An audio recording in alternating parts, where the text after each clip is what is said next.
আসসালামু আলাইকুম। আমি সুজন আপনাদের সবাইকে স্বাগত জানাচ্ছি আমার ভিডিও টিউটোরিয়ালে।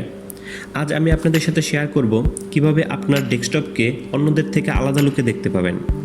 এই কাজটি করতে হলে নেক্সাস নামে একটি অ্যাপ্লিকেশন লাগবে।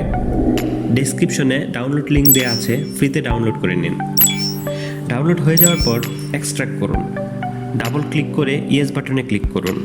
সেটআপ ল্যাঙ্গুয়েজ ইংলিশ রেখে ওকে বাটনে ক্লিক করুন। আই এগ্রি দ্য এগ্রিমেন্টে ক্লিক করুন।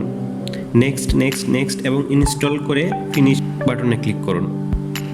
বাই ডিফল্ট এটা উপরে থাকবে, তবে আপনি আপনার ডেস্কটপের যে কোনো সাইডেই রাখতে পারেন। আমি বাম সাইডে রাখতে পছন্দ করি। বাম সাইডে নেওয়ার জন্য মাউসের রাইট বাটনে ক্লিক করে সেটিংয়ে চলে আসুন।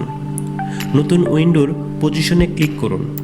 এখান থেকে আপনি আপনার পছন্দের সাইড নির্বাচন করুন।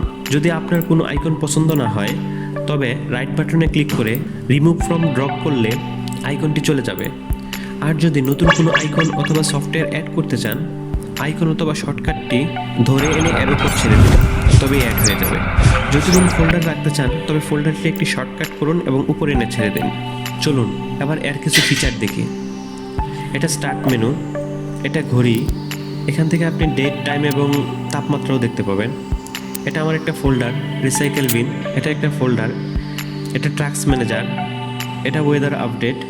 এটা র্যাম মিটার। এটা ফোল্ডার। এটা গুগল ক্রোম। এটা আমার কল অফ ডিউটি গেমস। এটা একটি মিডিয়া প্লেয়ার যা সাথেই দেওয়া থাকে। এবং শেষেরটা ডেস্কটপ ক্যাপচার, যাকে আমরা স্ক্রিনশট বলে চিনি। আমার আউটলুকের দরকার নেই, তাই আমি একে রিমুভ করে দেব।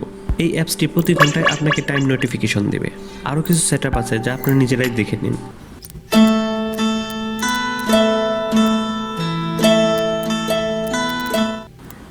কিছু ছবি দিয়ে কিভাবে সুন্দর একটি স্লাইড শো তৈরি করবেন তা জানতে আমাদের এই ভিডিওটি দেখুন। আমাদের চ্যানেলে নতুন হলে সাবস্ক্রাইব করে বেল আইকনে ক্লিক করে রাখুন পরবর্তী আপডেট পাওয়ার জন্য। লাইক এবং শেয়ার করে পাশেই থাকুন।